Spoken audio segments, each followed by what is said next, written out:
and welcome to another episode of Whiteboard Wednesday. And on this episode, I'm going to show you, if you don't know, on Facebook, how to watch your competitors' Facebook pages. Did you even know you could do that? It's really sneaky. So I'm on Facebook here. I'm on Insights on my page. I'm going to scroll down, and all the way at the bottom, what you'll see is pages to watch. And you can actually add pages there and put some of your competitors' pages in. So you can see, I've actually put Fine & Country Berkhamsted in here because they've got a fabulous Facebook page and I like to see what they're doing. We've also got some local Facebook pages as well as London Executive, which is one of our clients. I like to keep an eye on his page too. And we can see, are we doing better or worse than these other pages? So now Facebook tells us that those pages get a notification when you watch them. I have found this not to be true.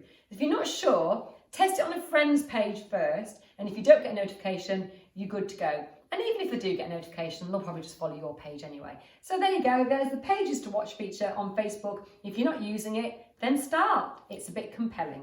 See you on next Whiteboard Wednesday. Bye for now.